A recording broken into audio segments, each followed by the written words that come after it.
Hey guys, EBPMAN here, and today we're going to take a look at the changes in iOS 11. And that's because today is iOS 11 day. Let's check them out.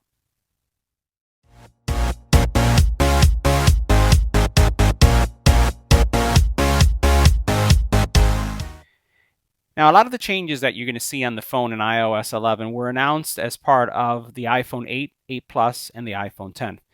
Really transforms your phone. While a lot of the things remain the same, there's a lot of new features. It may even cause you to pause and think about, should I upgrade to the 8 or 8 Plus, because you're going to get a lot of those features here. So let's go ahead and check it out. And one of the, I would say, best improvements that I've seen with the iPhone has to do with the control center.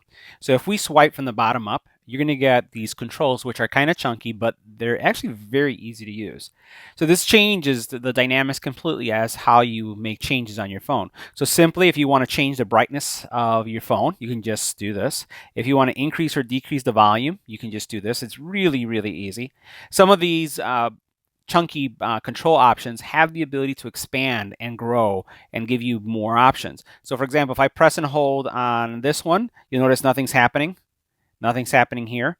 But if I press and hold over here, let's do this, the 3D touch thing, you'll notice how now it's larger and it gives me more options. If I tap out of it, notice how there's only 4 there. So press. You see how I have now many choices. On the music side, I can do the same thing. So press and hold, and not only do I have the ability to move forward and back, but if I had any kind of devices, an Apple TV, or any other device that I can stream to, like you can see right here, it's going to choose to stream to it as well. If I press and hold here, I am going to get into the volume, a larger version of those controls, but it's not really that useful. Screen mirroring is also something that you can do. So you press and hold, you can see if you have an Apple TV or anything that you can stream to. If you just tap here, your flashlight's going to turn on so you can see the brightness there. If I tap, it comes off. If I press and hold, though, I now have a slider. And this slider allows me to adjust the brightness of the flashlight. So, on, off, and it just gives you that really nice control.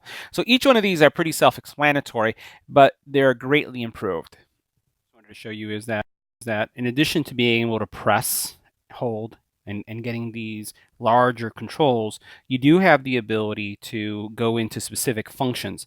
So for example, here in the camera area, if I choose record in slow-mo, as you can see here, it's not only going to open the app, the camera app, but it's going to take me to the slow-mo setting. So keep on experimenting, see what widgets you use and what features are available by you just pressing and holding and using 3D touch.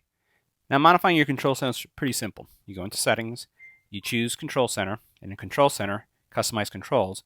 And any of the items that are here, by pressing the minus sign, you can remove. It doesn't get deleted, it just gets pushed down. Down here, I can say I want the magnifier to come up. Notice how it comes in. And then by grabbing here in the corner, I can just change the order. Now, once I leave this and I go home, when I swipe up, you'll notice now I have my magnifying glass. Now, taking screenshots has also been improved. So let's go into the iPhone. And what I'm going to do is going to press my home and power button at the same time. So I have my screenshot. But what I want you to notice is that the screenshot is now here on the side. So you can continue taking screenshots and it will retain it in that area for just a couple seconds, right? So I did another screenshot. But the point is that if it's still there, when you tap on it, you can go into this editing mode. And let's face it that most of us, when we take a screenshot of something, you're in Facebook or somewhere, what you want to do is just mark it up. So you have these pens, these things that you can do, and then once you have edited or made whatever changes that you want to do to highlight what's going on here, and again, you have a lot of little pen options there, you can then share it. So now there's a couple things that has changed in the messaging app. You now have a store. You notice how you have the store icon here? So now you have a store for messaging. And you'll notice at the very bottom here, as soon as you choose the store icon, you have the ability to do many things. Here, for example, is some recording and some picture taking, the ability to be able to find images that you'd like to be able to throw into this area and send. Also, it's connected to music. It's connected to Airbnb, connected to literally all the apps that you have on your phone are accessible through now the App Store for iMessage. Now there's another feature, and what we'll do is we'll get out of the App Store, that you can have, and right now most of us know about the emoji. So you have all the emojis there, and if I get out of the emojis for a second, let's go ahead and go back to the keyboard. If you were to go in and press and hold on the emoji icon, you're also then going to get the ability to use different keyboards. Notice how you have a center one here.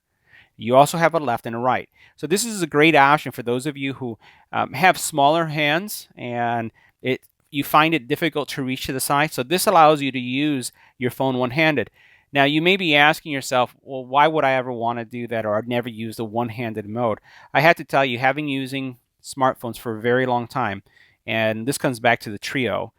One-handed typing, especially if you're walking, you want to get you want to get a message out quickly, is so much easier than actually using both fingers. So one-handed typing is very much now possible, and it is just by simply going into this emoji icon, pressing and holding, and switching the keyboard. Now you can do it for left, and you can do it for the right too. So those are the top features that I've found useful with iOS 11. If you have some features that you'd like to share, hey, share them in the comment area below and let us know what you think. Thanks again for watching. Stay tuned for cases for the iPhone 8 and iPhone 10 available on the channel, and we'll do a similar video on the iPad. The iPad has many, many, many more features than the iPhone did. So let's check it out, and thanks for watching.